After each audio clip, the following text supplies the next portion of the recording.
భక్తుల కష్టాలను కడతేర్చే దక్షిణ కాశీ, ఆ కాళహస్తి క్షేత్ర మహిమ వర్ణనాతీతం. దైవ మార్గంలో పయనించే భక్తుడికి గురువు తోడైతే ఆ పరమేశ్వరి సాక్షాత్కారం ఎలా లభిస్తుందో తెలిపే అద్భుతగాథే పద్మసేన మహారాజు మరియు భరద్వాజ మహర్షుల వృత్తాంతం. తన వంశాభివృద్ధి కోసం, రాజ్యక్షేమం కోసం ఆ రాజు చేసిన నిష్కలమైన ఆరాధన ఏంటి? శివయ్య కరుణించిన ఆ ఘట్టం ఏంటి? రండి ఆ దివ్య వైభవాన్ని కలిసి వీక్షిద్దాం. శ్రీనగరం రాజధానిగా చంద్రవంశపు రాజు యమధ్వజ మహారాజు లోగడ కాశ్మీర దేశం పాలించాడు. యమధ్వజుడు మహాబల పరాక్రమవంతుడు, సత్యాత్ముడు, ధర్మపరుడు, ఉదారుడు కూడా. ఆ రాజుకు సత్యవతి, కాంతిమాలిని అని ఇరువురు భార్యలు. పెద్ద భార్య అయిన సత్యవతి వల్ల పద్మసేనుడు, చిన్న భార్య కాంతిమాలిని వల్ల హేమచంద్రుడు అను ఇరువురు కుమారులతనికి. కుమారులిద్దరూ తల్లిదండ్రుల చెంత గారాబంగా పెరిగి క్రమంగా పెద్దవారయ్యారు. పెద్ద భార్య మీద కంటే చిన్న భార్య మీద మహారాజుకు వల్లమాలిన అభిమానం. అంచేత చిన్న భార్య యొక్క ప్రోద్బలంతో మహారాజు రాజధర్మం కూడా తృణీకరించి చిన్న భార్య సంతానమైన హేమచంద్రునికి రాజ్యభారం అప్పగించాడు. పెద్ద కుమారుడు చంద్రసేనుడు తండ్రి ఆనతి తలదాల్చి తమ్ముడైన హేమచంద్రునికి ఊడిగం చేయసాగాడు. పెద్ద భార్య పట్టపురాణి కూడా సవత చెల్లెలకు ఊడిగం చేయసాగింది. అధికారం రుచి మరిగిన హేమచంద్రుడు తన పదవి పదిలపరుచుకొననించాడు. తన అన్న వల్ల మున్ముందు ప్రమాదం సంభవింపగలదని ముందుగానే ఊహించాడతడు. అంచేత అన్న అను కనికరం కూడా చూపక చెరసాలలో నిర్బంధించాడన్నను. పరిపరి విధాలుగా చిత్రహింసలు పెట్టించాడు. క్రమంగా అతని నిర్వీర్యపరచసాగాడు. అందుకు తగిన విధంగా ఆప్తులతో కుట్ర పన్నాడతడు. అదును కోసం నిరీక్షిస్తున్నాడతడు. ఎలాగైనా అన్నను హతమార్చాలి అన్నదే అతని ఏకైక ఆశయం. యమధ్వజ మహారాజు పురోహితుడు, సత్యమిత్రుడు. నిజంగా అతడు సత్యమిత్రుడే. మహాబుద్ధిమంతుడు, ధర్మమార్గరతుడు, మహారాజుకు ఆంతరంగిక ఆప్తుడు, విశ్వాసపాత్రుడు. హేమచంద్రుని కౌటిల్యం పసిగట్టాడు అతడు. మున్ముందు జరగబోవు అనర్థం వారింపదలిచాడు. ఓనాడు మహారాజు చెంతకు వెళ్ళి అతనితో ఇలా చెప్పాడు. మహారాజా, సత్పురుషోచిత్తమైన ధర్మం చెబుతున్నాను మీకు. చక్కగా విచారించి కర్తవ్యం నిర్వర్తించండి. తమ పట్టపురాణి సత్యవతీదేవి, ద్వితీయ కలత్రం కాంతిమాలినీదేవి, జ్యేష్ఠ భార్య సంతానం పద్మసేనుడు, రెండవ భార్య సంతానం హేమచంద్రుడు. జ్యేష్ఠ భార్య సంతానమునకే రాజ్యాధికారం సంక్రమించాలి. రాజధర్మం అది. అందులోనూ మీ వంశాచారయుక్తంగా కూడా జ్యేష్ఠునకే రాజ్యాధికారం సంక్రమిస్తూ ఉంది. తమరు ధర్మం ఉల్లంఘించి రెండవ భార్య మీది మమకారంతో ఆమె కుమారునికి రాజ్యాధికారం అప్పగించారు. అందువల్ల పెద్ద భార్యకు, పెద్ద కుమారునకు అన్యాయం జరిగింది. మీకు పట్టమహిషిగా ఉండి రాజమాతగా ఎదగవలసిన ఆమెకు అవమానము, అన్యాయము మిగిలాయి. పెద్ద కుమారుడు రాజ్యాధికారి కావలసినవాడు చెరసాల పాలయ్యాడు. నేడో రేపో ఉరికమ్మం ఎక్కబోతున్నాడు. మీ కుల పురోహితునిగా చెబుతున్నాను. పురోభివృద్ధిని కోరువాడే కదా పురోహితుడు. నా మాట వినండి.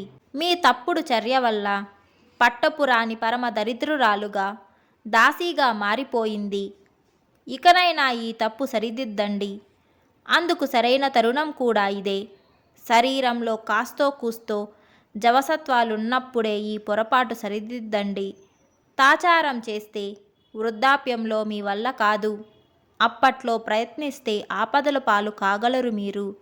కనుక ఇదే సరైన తరుణం. ఇందులో తమకు ఆచరణయుక్తంగా 3 పద్ధతులు చెబుతున్నాను.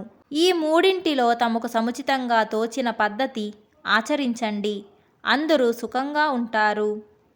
హేమచంద్రుని అధికారం నుంచి తప్పించి పద్మసేనునికి అధికారం అప్పగించడం మొదటిది.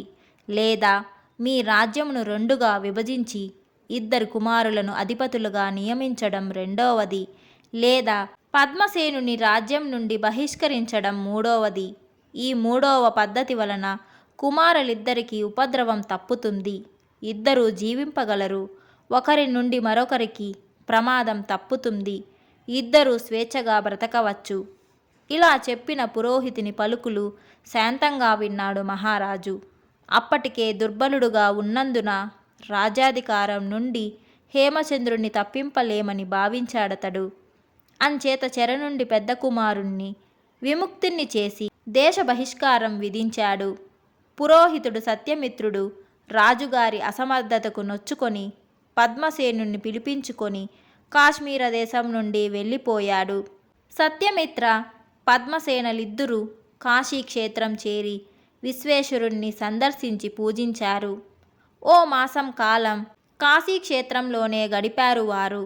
వారి అదృష్ట ఫలం వల్ల ఓనాడు విశ్వేశ్వర దర్శనార్థం కాశీక్షేత్రం వచ్చిన నారద మహర్షిని దర్శించి అతని వలన శ్రీకాళహస్తీశ్వర క్షేత్ర వైభవం విని శ్రీకాళహస్తి క్షేత్రం వెళ్ళారు.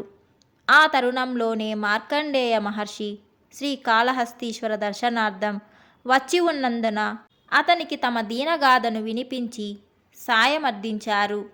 కరుణామయుడైన మార్కండేయ మహర్షి పద్మసేనుడు అర్భకుడు కావడం వల్ల సత్యమిత్రునితో ఇలా చెప్పాడు. ఈ కుర్రవాడు అర్భకుడు. అంచేత నీకు శివపూజా విధిని, శివ పంచాక్షరిని, చతురంగ విధిత్రయమును బోధిస్తాను. నీవు ఈ క్షేత్రంలో ఓ శివలింగం స్థాపించి ఆ విధానమంతా సమగ్రంగా పద్మసేనునకు నేర్పి వాని చేత పూజింపచేయాలి అని చెప్పి పూజా విధానం సంపూర్ణంగా ఎరుకపరిచి అటు నుండి వెళ్ళిపోయాడు. మహర్షి బోధించిన విధంగా సత్యమిత్రుడు పద్మసేనుని చేత మూలలింగమునకు కొంత దూరంలో సంపత్రపదేశ్వరలింగం అను పేరుతో ఓ శివలింగం ప్రతిష్ఠింపచేసి 10 సంవత్సరాల పాటు పద్మసేనుని చేత పూజాధికములు నిర్వర్తింపచేశాడు. పద్మసేనుని పూజలకు పరవశించిన పరమేశ్వరుడు పుష్యశుద్ధ చతుర్దశి పునర్వసు నక్షత్రయుక్త ఆదివారం నాడు పద్మసేనునకు ప్రత్యక్షమయ్యాడు.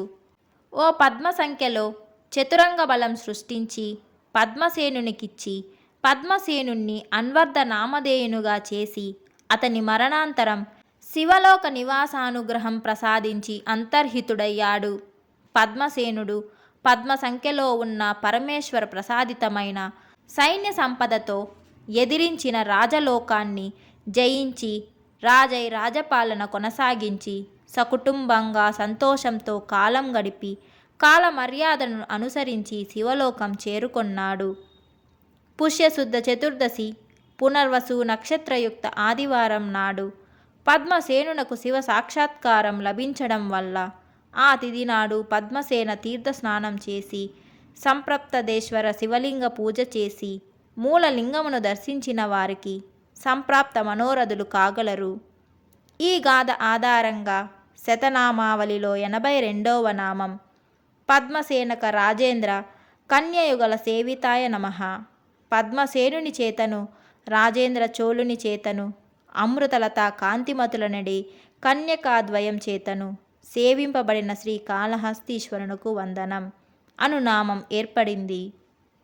ఇలా శ్రీకాళహస్తి మహాక్షేత్రంలో కృతయుగంలో సుప్రసిద్ధులైన 10 మంది భక్తులు, త్రేతాయుగంలో 11, ద్వాపరయుగంలో 9, కలియుగంలో 7 శివార్చనతో సంప్రాప్త మనోరథులయ్యారు.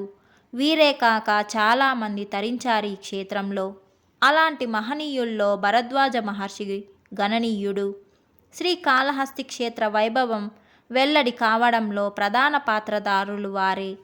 రోమస భరద్వాజ సంవాద రూపమే శ్రీకాళహస్తి స్థల మహత్యం.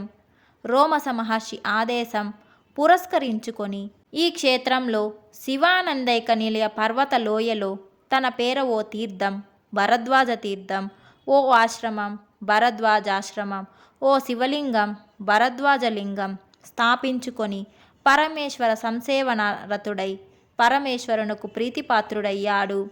ఆ మహనీయుని తీర్థమైన భరద్వాజ తీర్థంలోనే అనాదిగా శ్రీ జ్ఞాన ప్రసూనాంబ శ్రీకాళహస్తీశ్వరుల ప్లవగోత్సవం అంటే తెప్పోత్సవం నిర్వహింపబడుతూ ఉన్నారు. మాఘమాస మకా నక్షత్రయుక్త పౌర్ణమి సోమవారం నాడు భరద్వాజ మహర్షి ఆ తీర్థంలో ప్రప్రథమంగా తెప్పోత్సవం జరిపించాడు కనుక ఆ శుభతిథి నాడు భరద్వాజ తీర్థం, ప్రస్తుతం బావి అని పేరుతో వ్యవహరింపబడుతుంది, లో స్నానం చేసి భరద్వాజ లింగమునకు అభిషేకం చేసి పూజించిన వారికి ఉత్తమ ఫలితం లభిస్తుంది. భరద్వాజ మహర్షి ఆశ్రమ ప్రాంతం జీవన్ముక్తి క్షేత్రంగా, శాశ్వత క్షేత్రంగా వాసికెక్కింది. రోమస మహర్షి తన శిష్యుడైన భరద్వాజ మహర్షిని బ్రహ్మ విత్తమునిగా చేసి తాను కూడా నిస్పృహుడైన శ్రీకాళహస్తీశ్వరుని దక్షిణ ద్వారమందు స్వామాత్మానందామృతం గ్రోలుతూ సమాధిస్థితుడయ్యాడు. ఆలయ ముఖద్వారం చెంతనున్న 2 కంచ కడపల మధ్య భాగం రోమస మహర్షి యొక్క సమాధి స్థానం అని చాలామంది పెద్దల అభిప్రాయం. అంచేతనే ఆ గడపలపై పాదములు మోపక అటువైపు ఇటువైపు దాటి వెళుతూ ఉంటారు భక్తులు. రోమస మహర్షి యొక్క చిన్నపాటి విగ్రహం ఆలయ ముఖద్వార సమీపంలో తూర్పు దిశలో ఉండడం బలరామేశ్వర లింగమునకు, నేటి విచారణ కార్యమునకు మధ్యలో ఉండడం గమనార్హమైన విషయం. భరద్వాజ మహర్షి యొక్క గాథను ఆధారంగా చేసుకొని శతనామావళిలో 96వ నామం భరద్వాజ పూజితాయ నమః, భరద్వాజ మహర్షిచే పూజింపబడిన శ్రీకాళహస్తీశ్వరునకు వందనం అను నామం ఏర్పడింది.